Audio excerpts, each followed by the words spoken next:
where you can find some scholarship and any deadlines. So it's important that your students are in these. Right now, the class of 2024 is kind of having a little bit of a hiccup in theirs. But we're hoping in the next week that it kind of gets back up running. But if you can, I'm going to give you a minute. Just take a picture of this, get the code on, make sure you're in this. It's really important. We're going to be talking about important dates in there, important deadlines, scholarships, jobs, anything, okay?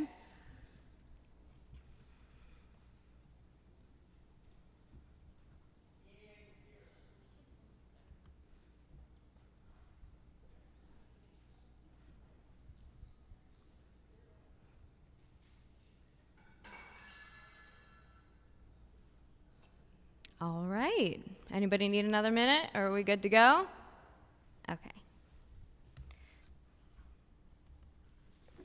Okay, so anything that you're planning on doing after high school is going to need some sort of training, whether that be a 2-4-year college, an apprenticeship, trade school, military career.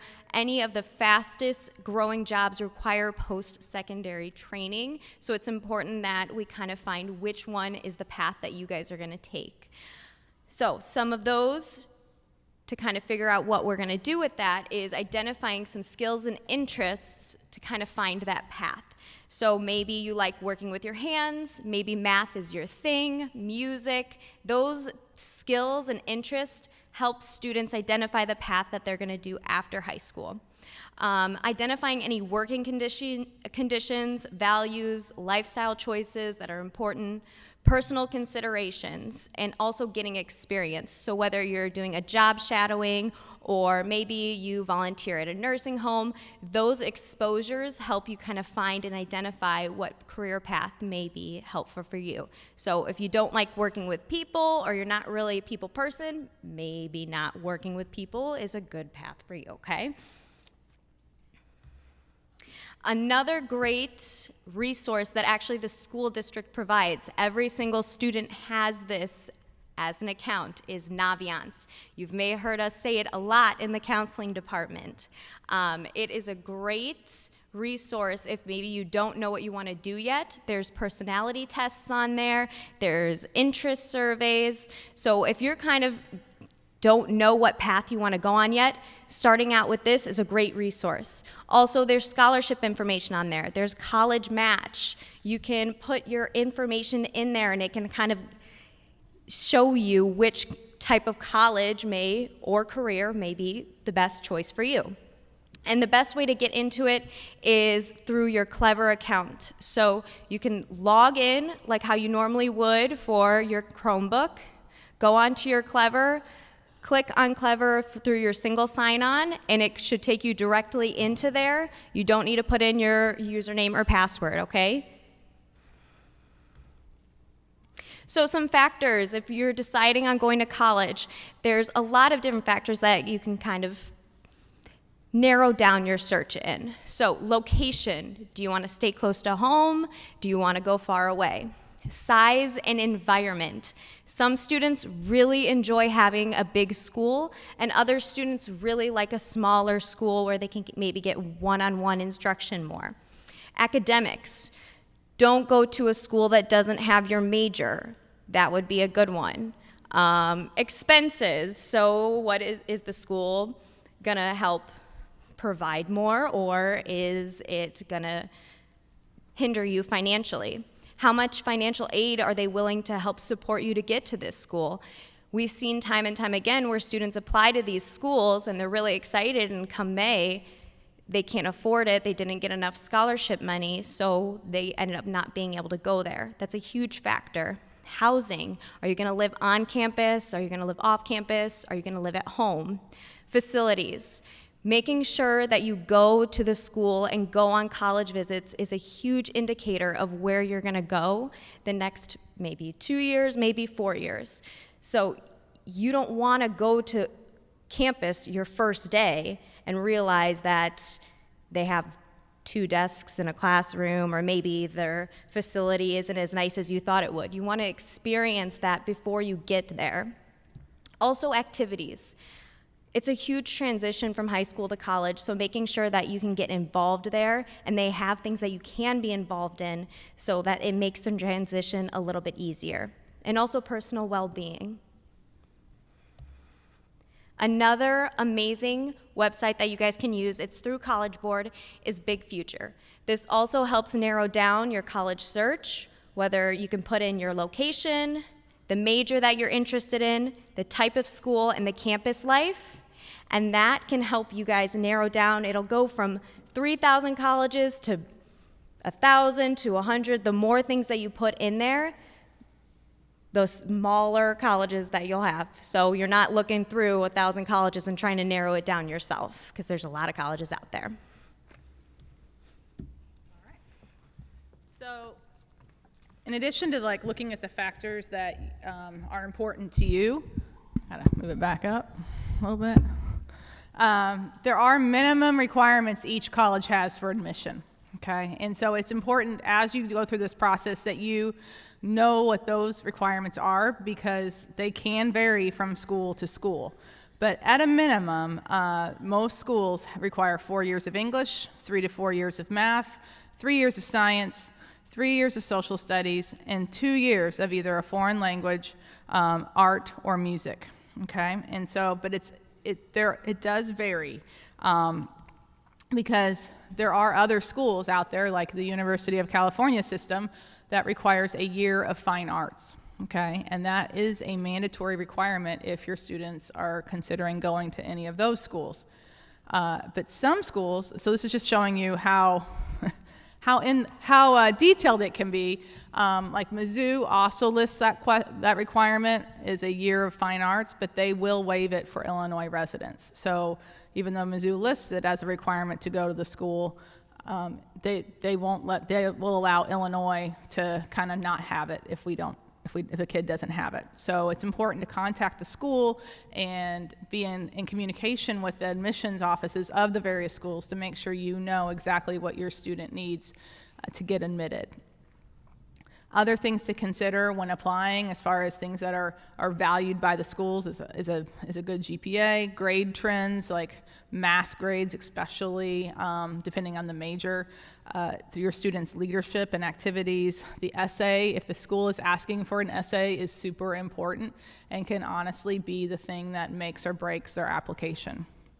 And then in addition to all of that are recommendations from teachers, counselors, community members. It doesn't have to be like, if your student has a strong relationship with, somebody in church or at Habitat for Humanity or, some outside organization, they can also be a letter of recommendation if the school that they're applying to kind of allows that. But if the school says, we want, 2 academic references, then it has to be teachers. And so all of these qualifications, kind of are weighed depending on if the school asks for them. If the school doesn't ask for them, do not send them, because they will not look at it and it's a waste of your time. So, for example, the University of Illinois does not ask for letters of recommendation, and they will tell you to your face, to our faces, doesn't matter, can we still send stuff? The answer is, yeah, you can send it, but we won't read it. We won't look at it. And so just make sure that, you're doing exactly what they say, and because your time is valuable, obviously. We're all very busy, and your students are extremely busy. Another thing that is pretty important is the SAT. It's kind of become less important, but I do know there are schools that use it, maybe not necessarily for admission, but they use it for scholarships and things like that. So it is still has some weight to it. And if your student took the SAT and your schools that you're looking at are valuing it still, there are some test dates still available this year that they could retake it if they need to. And this is I'm not going to read them all to you. You can definitely see that. But how they sign up is they log into their College Board account, and then they click sign up to test, and they just register for it. And we have fee waivers for those tests in our office. Okay. And then SAT practice, I almost skipped that part. That is a great resource for practicing for the SAT and getting ready for that. I will speak to the juniors in the room. I know there's quite a few of you, and you will be taking the SAT for free this April with the school. And so if you wanted to get a practice in before that, you wanted to actually sit for an SAT, you can also sign up for one of these tests as well. And you can have a fee waiver if needed, or, and Khan Academy is a great resource for you as well, as far as it's called SAT Practice, and that basically this organization partners with SAT with old practice tests and a variety of resources to help you be successful. In addition to all that, like I kind of started to say, it's not as important as it used to be. There are a variety of schools that are, and most of them are still test optional, or they give you a variety of choices. Some are starting to take that away. So you definitely check with the school that you are thinking about attending on whether it is still test optional. What does test optional mean? Because it really could mean a few different things.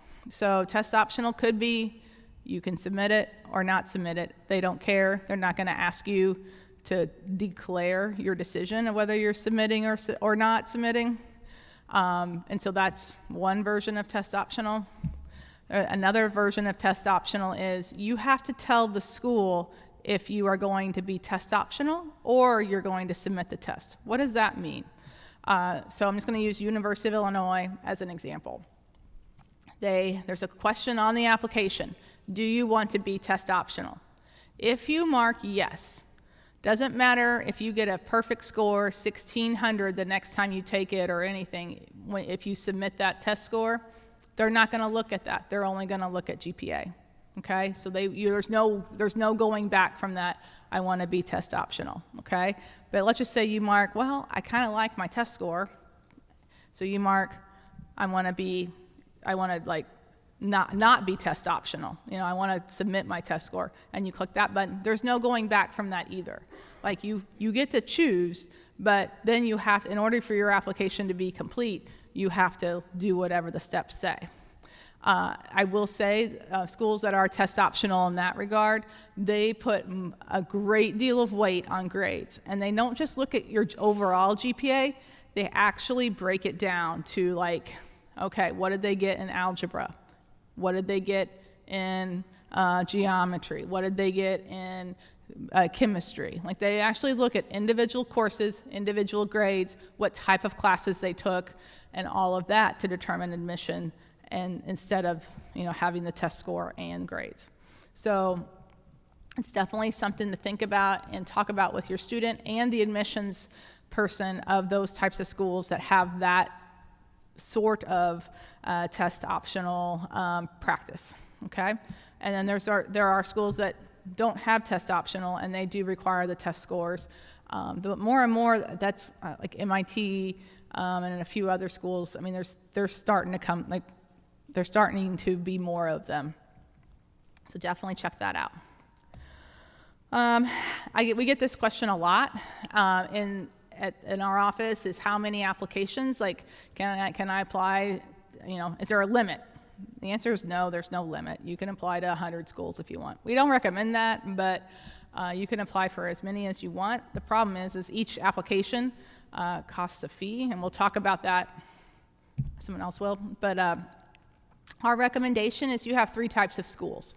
If you don't really know where you're landing yet, you have a reach school, a school that you don't know if you can pay for or you can get into. It's something that you're just like, it's like a dream. Like, this is the dream, and your students have worked super hard here at Collinsville High School, and they deserve to try to make their dreams come true. You don't know. I've seen that in my practice. Like, things have surprised me. Either kids get in and get a great offer, or kids don't get in, and I'm like, how did that happen? So like there's like the stretch school. Then there's the match school, where it's pretty good, like, they can get in, and maybe they can afford it, or maybe they can afford it, maybe they can get, it's kind of like a middle of the road. And then there's the true safety school, where you can afford it, and you can get in 100% without a doubt. Like, you are 500% certain. And we recommend that you have a couple on each category, if for sure. And if, do you have to have that? No, again, it's your cycle, it's your application experience. If maybe you're an athlete and you've already committed to one school and you're only going to apply to one school, that's okay. You apply to 20? Yes. It's up to you and your student to make those decisions, but this is just like recommendations. As you apply, you're going to run into a variety of application options. And this picture slide is kind of it's a little daunting, but basically there's some different options that you're going to see as you fill out applications, depending on the type of school that you're applying to. The first, and I'm just going to kind of talk about the different options. One is early decision. And this is basically you apply, if you click this option, early decision means you find out early, which is great. The downside of this application indicator is if you mark it, there's a bunch of signatures you would sign, the student would sign, I would have to sign, and basically it commits you to paying regardless of cost. So yes, you find out earlier. Yes, it's probably with a smaller applicant pool because all the early decision students are, reviewed at the same time, so it is a smaller applicant pool as far as this designation. So are your chances of getting in better? Probably, maybe. I can't speak to that really because it depends on the school. But you are committed to paying whatever it is that they say because you have signed a legal document. And the downside of that is if you get a bill for $70,000, then you have to pay that. You have to, basically what will happen is the kids will write all the other schools that they have applied to saying, I got into XYZ school and I am now, I have to rescind my application. And so my advice is if you are looking at early decision, definitely be talking to that school. And you can only do one school this way, I will say. You can only mark one school as early decision if that is one of the things you're looking at. And I would be talking to the school that you are looking at doing that with. If you are considering that, talk to their financial aid office. Make sure that if you were to get in, you can afford it, have these conversations ahead of time before clicking that box and hitting submit. So that's early decision. Now there is something very similar that's called early action. Early action is slightly different. You find out early. That word is still the same. You find out early, but early action means the difference is it doesn't commit you to going there if you find out, you get in. You just find out you get in early. And then you can decide later once you hear back from all the schools that you've been admitted to, and you can make a decision based on costs and other interests and things like that, what Ms. Seahack was talking about. So, that's definitely a key difference. There's no, basically you're not locked into any school. Then there's, early decision, early action, rolling admission. I'll skip that one for a second. Regular decision is a regular, just like a normal deadline. And at that point, there's no finding out early. You'll find out when most students find out. And there's a general release admission decision. Last but not least, rolling admissions. That decision process is schools that you can apply at any time. There's no deadline. There's no real, you can apply in June and still get in, okay? So it's just kind of they keep admitting students until it's 100% full, okay? And so that's kind of the different processes that are out there that you'll probably see as you fill out applications. As you go through this process. If you have any questions about any of this, please reach out to your counselor. We know it's super confusing because similar wording and all of that, and we are happy to walk you through that process. One other thing that you're going to kind of run into is the Common App, potentially. More so now than ever before. There are more and more schools in the Common App, and what this is an application that you can basically fill out to apply to, like, we'll just say 10 schools with one application. It is a lot of work, though, so it may not be beneficial to your student to fill out this application. My advice is, before you just jump in and do it, talk to your counselor, talk to other people, because some applications literally take 10 minutes. They don't require an essay. For example, SIUE, I'm just going to use that as an example. Mizzou, they do not require an essay. They do not require letters of recommendation. They don't, and it's just you fill out a simple thing, and within 10 minutes you're done. The Common App is a different thing altogether. There's a variety of fields, from activities to an essay to letters of recommendation potentially to it'll take hours to fill out the Common App. And so SIUE and Mizzou are both on the Common App, and so I would just kind of be mindful of your students' time, if at all possible, before just jumping into an application without really knowing what that school has to offer. Sometimes this is all you have, and that's okay. And this has a lot of benefit because it is one application that could go out to a variety of schools, and it does save time. It just really depends on the school and the type of application that they're going to have to do. Okay, and with that, I'm going to turn it over to Mrs. Biebel. All right. Not as short as Miss Seahack, so it doesn't go down as far. It's okay. We love you for it.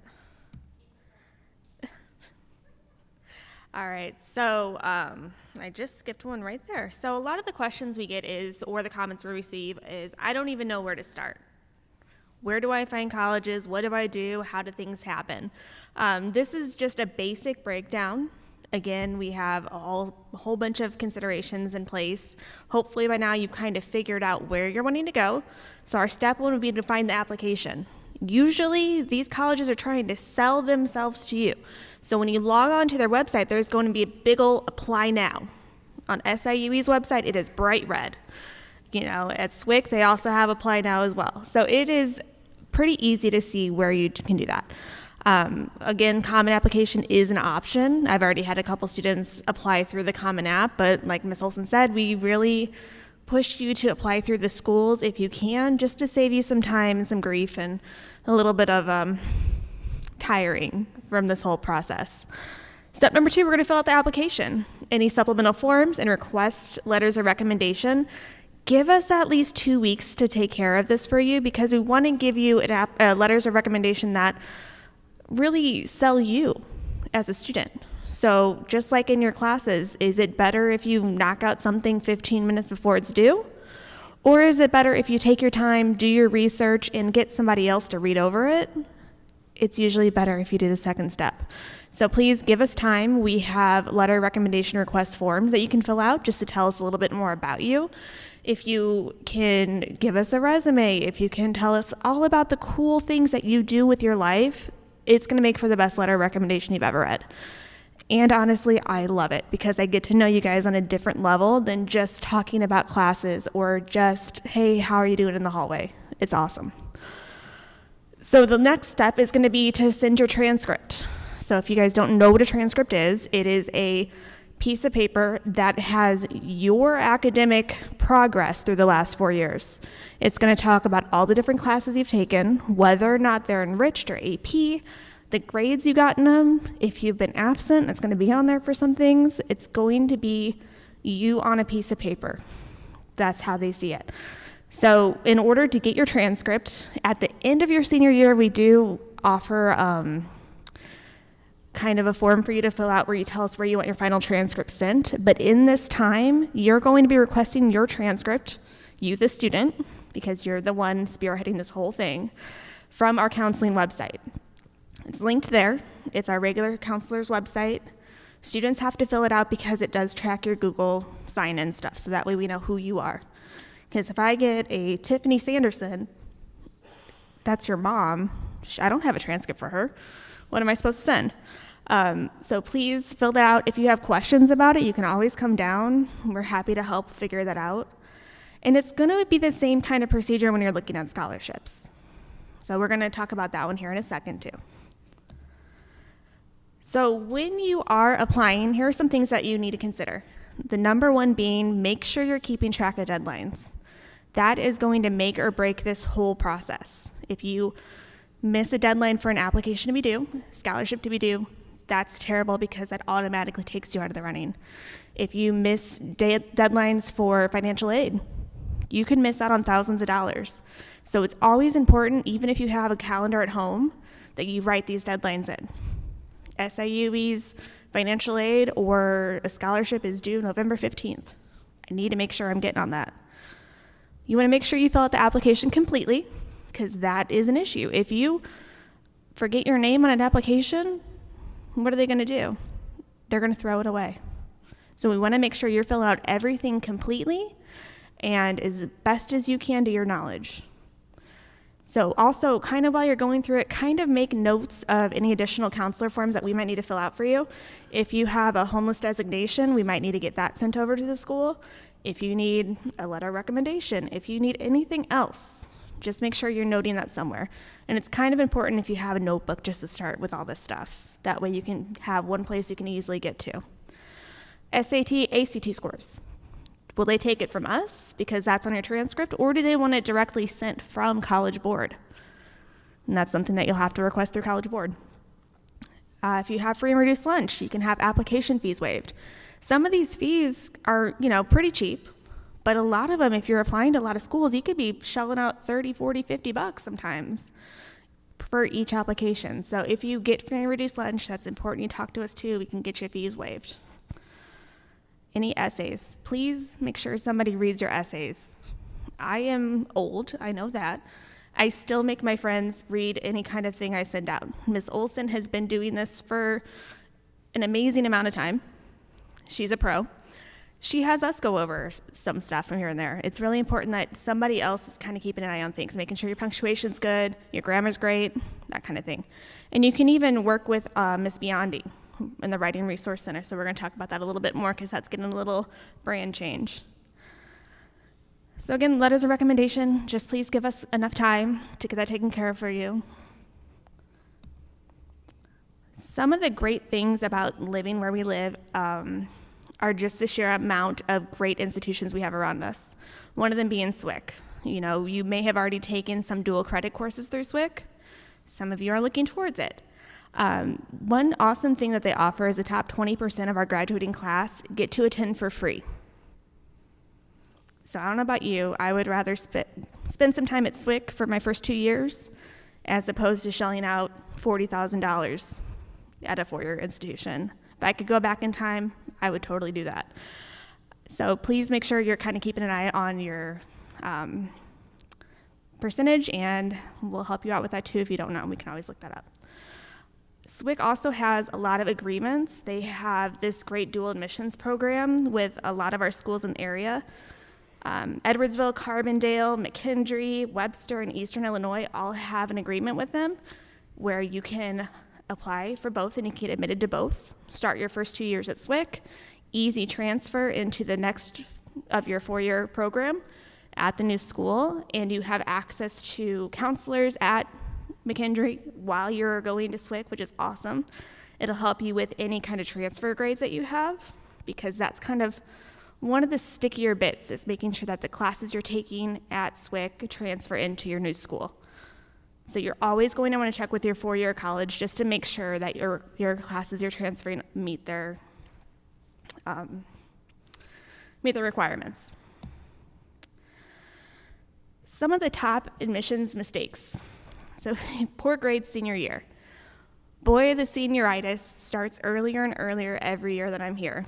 I have some kiddos who have done amazing things, and then all of a sudden, senior year starts, and things just kind of go down. And it's especially evident when they get admitted to a college. So keep an eye on that. Make sure your grades are still looking awesome. And that kind of goes with not taking your courses and grades seriously. You are getting ready for college. It's no longer just senior year. This is pre-college planning. Following the pack. Well, my best friend's going to this school. I have to go to that school. Be your own person. This is the time for you to grow and learn about yourself and move on and see what else is out there. Not researching enough and not visiting. We kind of talked about that before. You really don't want to be surprised if your dorm room overlooks a cemetery. True story. At McKendree, their dorm overlooked a cemetery. It would freak me out. Couldn't do it. But you want to make sure that where you're going fits your vibe. If you're kind of more a big city person, you look forward to nightlife, then those big city schools are going to be great, but you will not enjoy going to a school that's in the middle of nowhere. So being able to see yourself in that place makes a world of difference. Believe there's only one right college. I had guilty of that when I was a senior in high school. I thought I'm only going to McKendree because my best friend's going, because they had a bowling team, and they're the best. I didn't look at any other schools. I didn't apply to any other schools. I could have done better. Believing in good or bad colleges. There's no good or bad colleges. It's for your fit. I love McKendree. Don't laugh at me. I see you guys. It was good for me in the long run. But there are no good bad colleges. It's all about fit. I'm not considering private because of cost. I think there's this kind of belief that a private college is going to be expensive. Sure, some of them might have a higher cost, but you might be able to get a little bit more financial aid from them. So it's a good opportunity to look at. Not putting your all into the essay. They get your transcript. They see you on paper. Is that going to be enough for them to know whether or not you're going to make a difference at their school? In your essay is your time to shine. Show them what they are missing out on if they don't take you. Put that cool thing that you did 2 summers ago for volunteering in there. Put whatever makes you uniquely you. Careless or incomplete applications, we covered that one. Your name's not on the paper. Where does it go? Trash, see? You got it. Not managing your time. So again, freaking out because of deadlines, not getting everything done, rushing to get everything taken care of, it's not going to look good. Letting someone else complete your applications. Parents, I feel you. I'm a mom of a senior too. It is so hard to let go with some of that, but you have got to let them kind of spread their wings. Be there helping them out, look over stuff for them, but it's kind of time to let them shine. Forgetting that all acceptances are provisional. We all hear horror stories about students who have acceptances into college and scholarships, and one mistake can cost them that all. So be aware that what you're doing now, what you do in the future, is all contingent on you being the best version of yourself. And then applying to colleges you have no interest or won't attend. It's not really fair for that poor person reading your admissions if you absolutely don't even want to go to that place. So please make sure you are looking at your colleges in that whole roundabout situation. Make sure that you are applying to the right college for you, and make sure that this is something you want, because they're going to tell. Okay. Our NCAA athletes. Do we have athletes in here? Okay. So NCAA, by this point, you have had to have heard about it. NCAA is the group of people that oversee athletes, or student athletes, put that way, and make sure that you are not just going to school to play sports, that you're a well-rounded person with your academics as well. Other schools are NAIA, so if you've heard a lot of these, you kind of get to know them. Ultimately, you're responsible for making sure your requirements have been met. That includes the type of classes you've taken, your GPA, test scores, which have recently gone out, I believe. So you can send everything to NCAA, NAIA directly from ACT or College Board. You're going to request that your transcript gets sent as well. And on their clearinghouse, if you have not already put together your personal profile, you really need to get going on that, because it is a little bit of a putting in your grades and making sure everything's taken care of. Okay, so our website is my baby. I am the one that's in charge of the website. I try having Miss Olson do it, but she says no. She says, that's all you. Our website has so much information on it, not only for you in this moment, but it can even be for your siblings, your friends. It is basically us online. We've got academic stuff on there, so there's graduation requirements, websites for test prep, course offering guide, summer opportunities, our AP information. If you don't know, you have summer AP homework that you have to do, juniors, so keep an eye on that. Great opportunity too. There's also links to the classroom, so if you weren't able to get that slide before, go in the classroom, you can do it. Personal and social resources. You as parents, if you're struggling with anything, we have a lot of information on there that you can take a look at. We've got contacts to agencies, support groups. For post-high school planning, that's the biggest one. If you haven't already grabbed it yet, the Senior Survival Guide is going to be your go-to resource. So on there, it's got basically everything we talked about today, as well as some extra opportunity for you to know, okay, it's October, what should I be doing? Which is what a lot of people question. We got information to research careers, colleges, NCAA stuff, the military. In that packet for Senior Survival Guide, there is even links for our different unions that are local.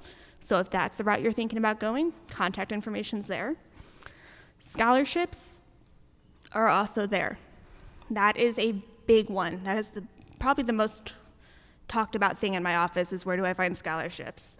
We have thousands of scholarships listed on our website. We have them listed by month. So if you don't know what's going on, you know what? It's August. Let me hop on there real quick and see what's coming up. We have it listed by disability, by majors, by minority, by extenuating circumstance. We have local scholarships listed in their own specific section. So if you get overwhelmed, start at the local scholarships. Those are going to give you the most opportunity to get them and, most money in your pocket.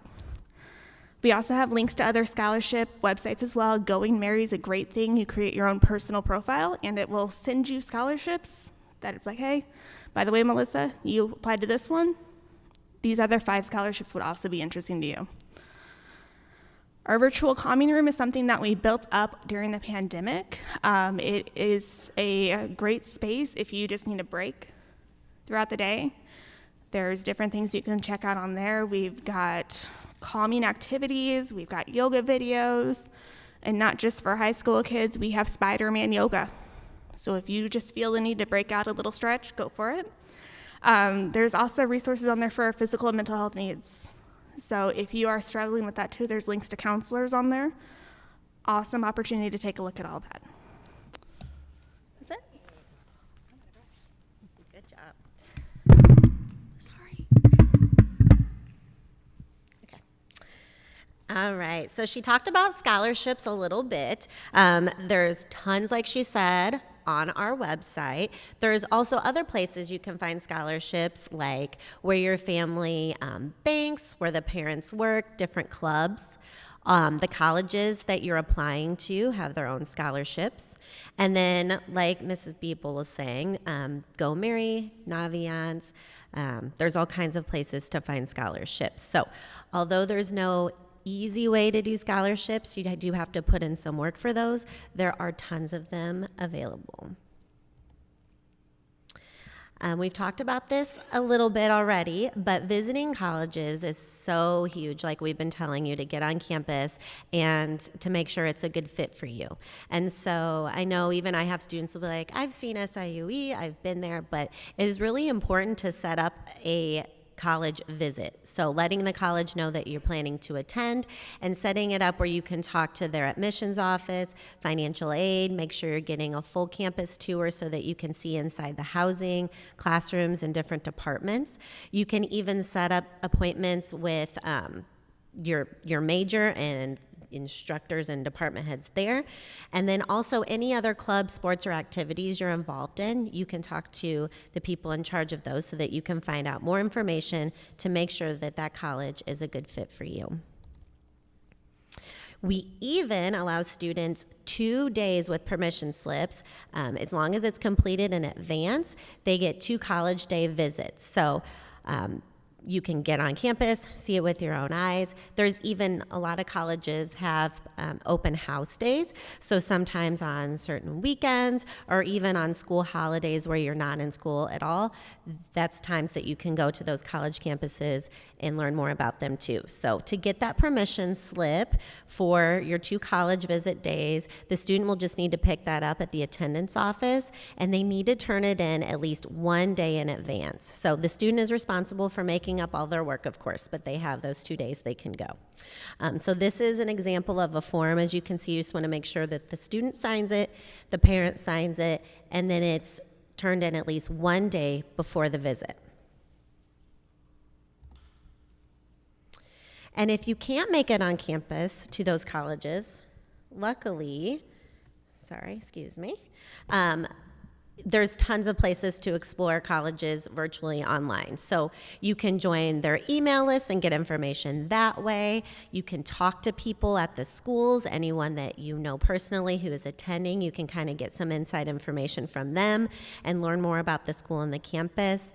You can check the stats and demographics to see what the campus kind of looks like that way. Social media, you can find out a lot of information. There's even virtual Q&A panels. There's chats and sessions that way. And then there's even places that you can tour campus virtually. So campustours.com and uvisit.com, you can actually look at over 2,000 schools worldwide and get a virtual tour of their campus.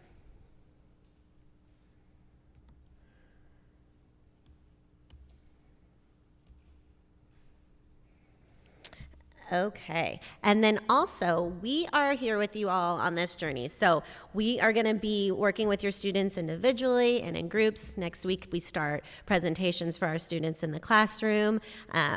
There's going to be college visits. We're going to have workshops to help you figure out with all the financial aid information. So just know that your students can also schedule an appointment with us, and we're happy to help any way we can. So reach out and let us know if you need anything.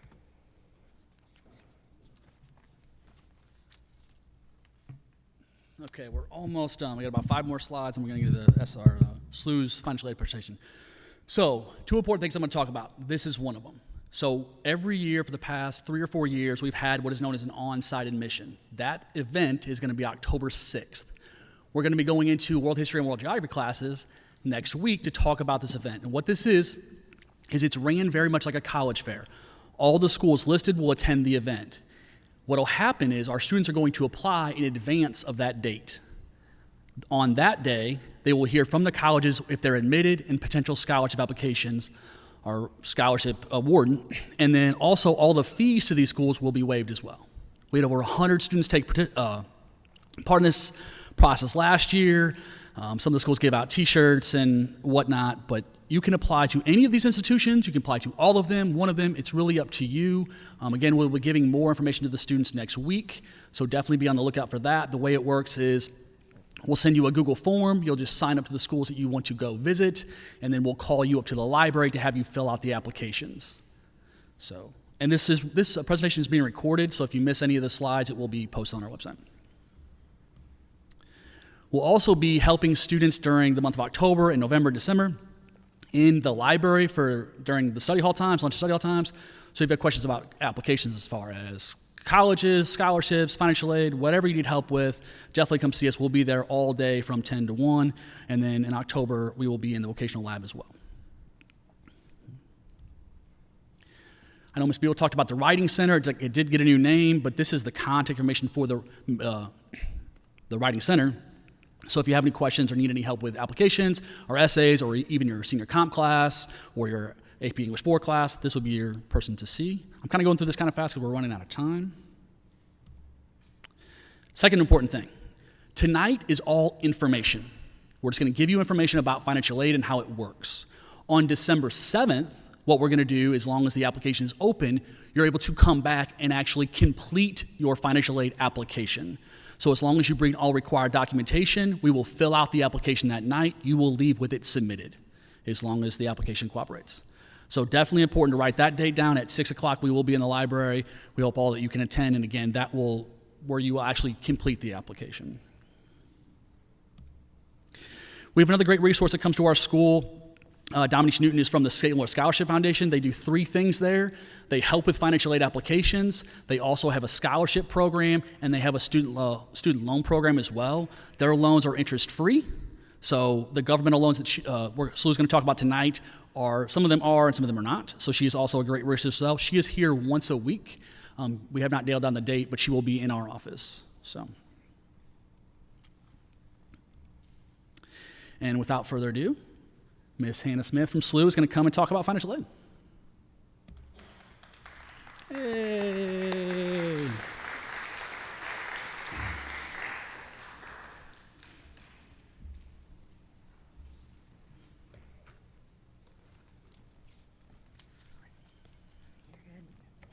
All right, y'all have been sitting a long time, so if you want to stand up, stretch a little bit, do a little fire drill, change seats. No? Come on. Okay, let's do it, because we're going to talk about financial aid for the next 30 minutes. So you want to get your brain waking up a little bit, just stand and stretch. Scream if you'd like to.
Okay, we'll let folks trickle back in as they would like to, but as your lovely counseling team said, my name is Hannah Smith. I'm from St. Louis University, Student Financial Services, and we're going to chat about financial aid. So hopefully it won't be too terribly painful for you.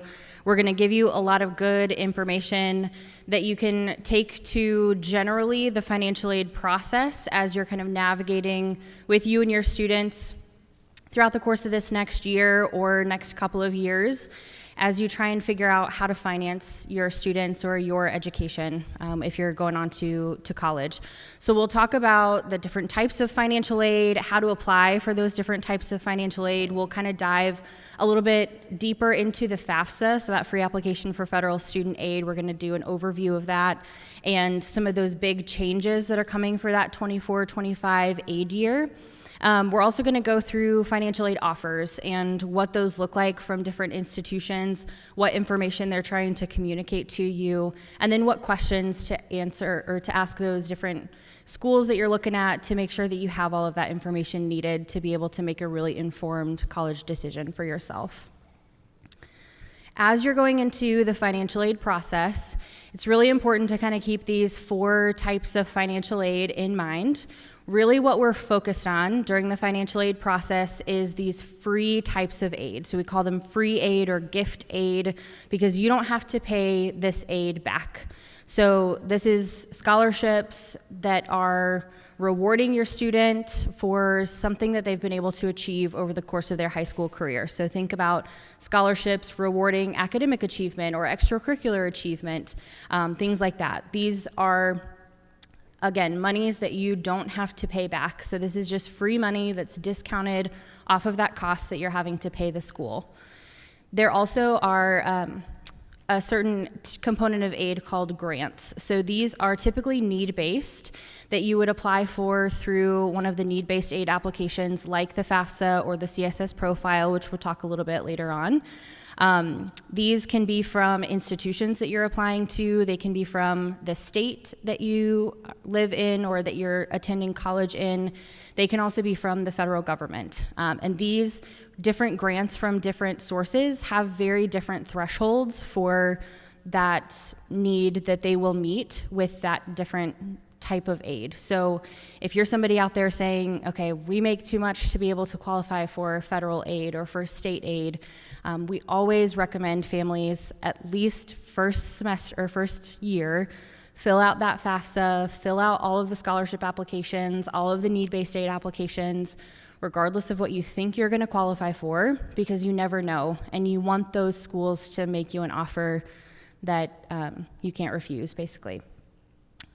In another category, we have self-help aid. So that's aid in the form of loans, which you would have to pay back after you graduate or upon repayment going into effect. These are things like federal student loans, Parent Plus loans, or private or alternative student loans that you would take out to help with that cost of attendance now, and then you would pay back over an extended repayment time. There's also employment opportunities that might be available to you based on need or opportunities on the campuses that you're looking on attending. Those are things like federal work study, or maybe there's an institutional work study program. Federal work study typically does require that you have need, so you would have to file the FAFSA to be eligible for that and indicate yes to that federal work study question that you are interested in working a federal work study job. That work study works a little bit differently than your other types of aid. Those scholarships, grants, and other loans are just going to kind of get added up and come off of your balance as a sum total at the beginning of each semester or year, depending on the school that you're attending. The federal work study or institutional work study would require your student to go out and find a job on campus and work those hours to then be paid like a normal paycheck biweekly, and then they would have the opportunity to put that aid towards the balance at the institution or just use it as discretionary income. When we're in the financial aid process, like I said, we're really trying to go after, in earnest, the gift aid. So chase down as many scholarships as you can, chase as many grants as you can so that you can minimize the amount that you're borrowing and have to repay later. When we're talking about applying for these different types of aid, the big one is the application for admission. So a lot of schools will kind of wrap their application for admission and scholarships into one application. That's a big question that you'll want to ask schools that you're applying to is, are there separate applications for scholarships? As your counselors were talking about earlier, some schools might be test optional for admission, but not for scholarships. And so that's another big distinction that you'd like to make as you're going into the application season, knowing what applications you have to submit and the deadlines that you have to submit them to be able to maximize your chance of receiving admission or scholarships from those schools. The free application for federal student aid, or the FAFSA, is one that you've probably heard quite a bit about. That's really the big need-based aid application that's going to make you eligible for federal aid, state aid, and then need-based aid at those institutions that you're applying to as well. Some schools might also ask you to fill out the CSS profile. This is an additional need-based aid application that does involve a fee. So if you are applying to a school that is asking you to fill out the CSS profile, that's a legitimate application, but you will want to just be sure that your student really would like to attend that school, similar to application fees, before they pay additional money to be able to submit that need-based aid application. When we're talking about the FAFSA, that's out on studentaid.gov. Federal Student Aid has really kind of compiled a lot of their resources for the financial aid process into one website, and that's studentaid.gov. So that's where you can find the FAFSA form, that's where you can apply for a Parent Plus loan, that's where you yourself can manage your loans if you have federal student loans or plus loans that you have taken out parents. This is also where you'll come back to complete the aid process, students. So you'll have to sign a master promissory note and complete loan entrance counseling if you're wanting to take out those federal student loans that you're eligible for just by filing the FAFSA. But you can find it pretty easily on that website. It's just FAFSA form on the main page, complete the FAFSA. Now, who has filed a FAFSA before? Okay, a few of you. So typically in the past, FAFSAs have opened in October and been available for students to fill out in October of their senior year. This year is a little bit different because there's lots of changes coming to the 24-25 FAFSA form. So this FAFSA that seniors will be filling out this year for next fall will not be open until December. And really the only information that we have from federal student aid is that it is going to be open in December. So we don't know if that's the 1st or the 15th or the 30th. We do know that it is required that they open the application on or before January 1st of 2024. So that at the very least, it's going to be open January 1st. So it could be available in December, and typically first come, first serve for need-based aid. So you want to file it as quickly as you can, as soon as you have all of that required materials that are compiled to be able to file that form. Similar to application deadlines and scholarship deadlines and things like that, schools might have some priority deadlines for the FAFSA as well to be put in the pool for need-based aid. So you want to make sure that those deadlines are on your radar as well. Because of the FAFSA opening in December, a little bit later, February 1st or March 1st might be pretty common priority deadlines to have that FAFSA filed for this year. Helpful hints when you're filling out the FAFSA. So for seniors this year, you're going to be filing the 24-25 FAFSA that's going to be opening in December or January. It's going to ask you for tax information based on prior years. So the tax information that you're going to be reporting on the 24-25 FAFSA is from 2022. So the taxes that you likely just recently filed a couple months ago. Even if you have an extension and you're filing your taxes in October, they should still be filed by the time that you file the FAFSA. So you'll have to have that tax information to be able to have the information to formally sign and submit the FAFSA. Before you are able to fill out the form, both the student and the parent, one parent that's listed on the FAFSA, will need an FSA ID, Federal Student Aid ID. That's essentially a login to the Federal Student Aid page. And parents, if you have loans of your own or have a Parent Plus loan that you've taken out or you've signed a student's FAFSA in the past, you already have an FSA ID. That FSA ID is tied to your Social Security number, so you have one for life.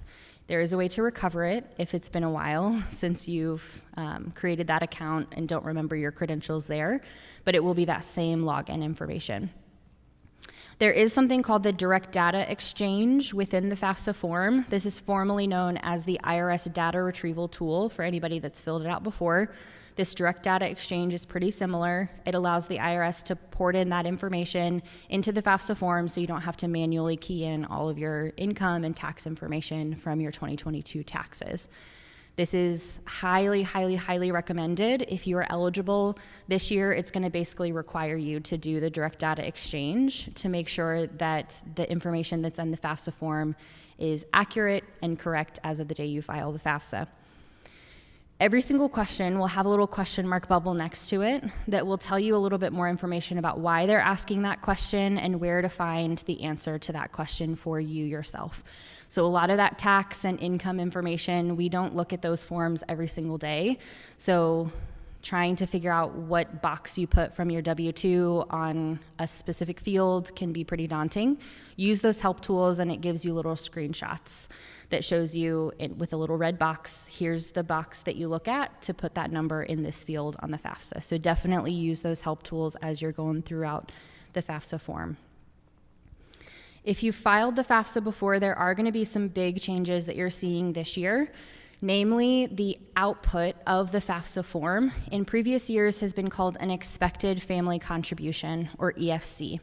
This year, it's changing to Student Aid Index, or SAI, And previously, with the expected family contribution, it's been on a scale of 0 to 999,999 based on your asset and income information for the parent and student. This year, the SAI, or the Student Aid Index, can be as low as negative 1,500. So it can actually go below 0 to let the government and the state and the institutions that you're applying to know that you have a really, really high need to be able to get additional aid to help with your cost of attendance. This year, also, something that's new is that students will be able to get in and start their FAFSA form and then add contributors, which are parents, to the FAFSA to be able to alert you that you have information that you need to contribute to their FAFSA form. So parents, your students will put in your information. They need to know your name, your date of birth, your social security number, and an email. And then you'll get an email asking to be a contributor to your student's FAFSA, where you can log in with your FSA ID and put in all of the information that they need from you, the tax and income and asset information from 2022. Family size, so how many are in your household and how many are in college, are going to be determined based on how you file your taxes. So in 2022, it's going to ask you how many dependents you claimed on your taxes, and that's going to be the amount that gets factored into your family size. Now, we know that this is not a perfect science, and maybe, if it's a divorced parent situation where you kind of trade off claiming the child every other year on your taxes, things like that, things could fluctuate a little bit based on that family size. So there will be an opportunity to edit that number. How that looks exactly, we don't know quite yet. But using that direct data exchange, it will pull in the amount that are in your family. And then, like I said, you'll have the opportunity to edit that information if necessary. Oops. So the SAI, the Student Aid Index, is going to be based off of the tax and income information from both the student and the parent that's listed on the FAFSA. And you might see that some questions are a little bit different from year to year, and some questions are still going to be asked but not factored into that Student Aid Index. Namely, the number of students in your household that are in college is no longer going to be factored into that Student Aid Index. So schools individually will have to determine how they're handling that for families moving forward. If you're wondering who the parent is that you are supposed to claim on the FAFSA form, there's a little flow chart that helps you figure out who exactly is your parent when you fill out the FAFSA. So if your parents are married to each other, both are going to be on the FAFSA form regardless of how they filed taxes in 2022. If they're married as of the day that you file the FAFSA, both parents will go on the FAFSA form. If the parents are not married but live together, still both are going to go on the FAFSA form.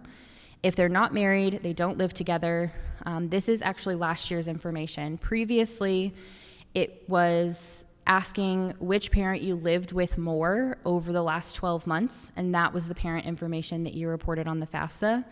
New for 24-25, it's going to be the parent that financially supports the student more than 50% is going to be the parent that goes on the FAFSA. If parents are not married and not living together, it'll be the parent that supports them financially. It will also have this information within the FAFSA form, so you'll have this prompt once you get to the parent section to be able to determine, okay, now that I have this information, who goes on my FAFSA form? After you file the FAFSA, you are going to get that output of that Student Aid Index that's going to essentially give you a number of your need-based aid eligibility, and it's going to pretty immediately spit out the federal aid that you would be eligible for as well. So it'll tell you immediately if you qualify for a federal Pell Grant or if you qualify for the federal student loans, and it'll show you what that Student Aid Index is. From there, those institutions that you've applied to and been admitted to and share your FAFSA information with are going to put together a financial aid offer for you. So I like to always make this distinction when we go into talking about financial aid offers. the difference between direct cost and cost of attendance. So as you're out there on university websites looking at tuition and fees, you're likely looking at those direct costs.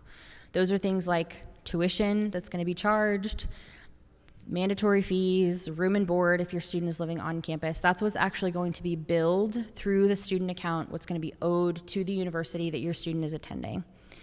There's also something called cost of attendance that includes all of those billed costs and a series of estimates for things like books and supplies, personal expenses, transportation expenses, things like that. These estimates are given to all students, and so they can differ wildly based on your actual student, how much they're eating on campus versus off campus, or if they're a commuter student, if they're living at home, they're going to be spending more on gas than a student that's living on campus.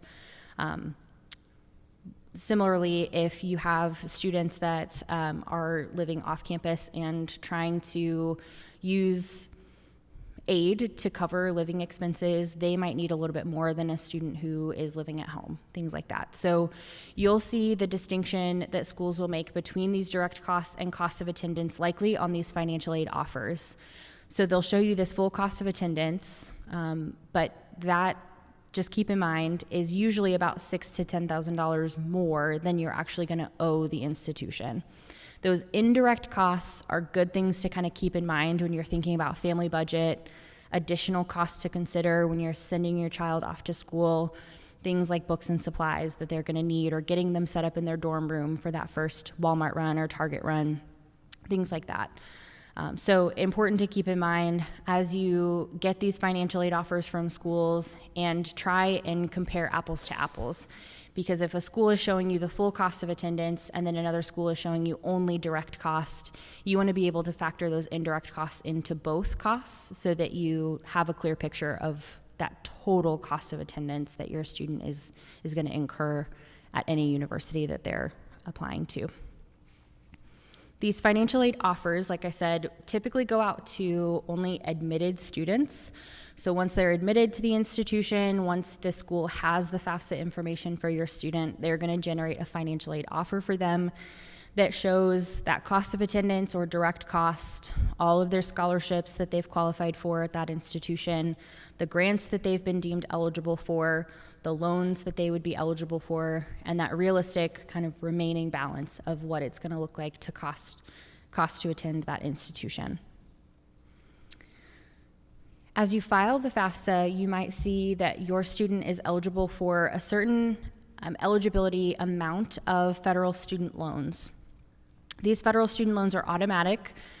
They don't require a certain income level to be, below a certain threshold, or you to have need at a certain institution. These federal student loans are offered to all students, regardless of income, as long as they file the FAFSA. So you'll have this eligibility based on that application alone. So your student for freshman year will get $5,500 in eligibility in that federal student loan. Now, based on need at their different institutions, they could be eligible for a certain amount of those loans to be subsidized. The subsidy there is that they're not accruing interest while your student is in school. So think about those as subsidized, government subsidy. Government is giving you basically the interest that you would be accruing on those student loans. So there can be a subsidized portion and there can be an unsubsidized portion. These could differ your eligibility based on school. So because this is based on need and based on their cost of attendance, you could be eligible for a portion of your loans to be subsidized at school A and not at school B. Similarly, students can have very different student aid indexes and thresholds, and so maybe if you had an older student that went through and they qualified for subsidized loans, it's not always a sure thing that your younger student would get qualified for those subsidized loans as well. They do have kind of some increasing eligibility as they gain credits, so if your student is taking a lot of dual enrollment credit, or things like that, they could go in with a higher threshold of lending limits for sophomore students or beyond as they kind of continue in their degree. Okay, so in terms of general timeline, so as your counselors are kind of helping you narrow down your list, thinking about where you want to apply, start submitting those applications now. Applications, the common application opened August 1. Other applications are likely open now for schools that you are interested in. So get those applications in early so that you can kind of get them off your plate and start enjoying senior year a little bit. Go on those college visits, make sure that you're really kind of taking the time to narrow down that list and being really intentional about where you want to attend next year. As I said, best information that we have right now is that the FAFSA is going to be open in December, so you can establish those FSA IDs, your login information there, and then file the FAFSA form starting December. And then after the start of the new year, you're going to start getting those offers, those award notices in earnest from the schools that you've been admitted to and that you're sharing your FAFSA information with. Really take the time to look over those in detail and make sure that you are asking those critical questions and looking at those, really comparing apples to apples, because schools are still trying to sell you at the end of the day on attending their institution. And so if they can show you a $0 balance at the end of a financial aid offer, that's going to kind of pique your interest, but make sure that you're really going through those with a keen eye and making sure that you're seeing, oh, okay, they put eligibility for a $40,000 Parent Plus loan, and that's why I have a $0 balance for the year.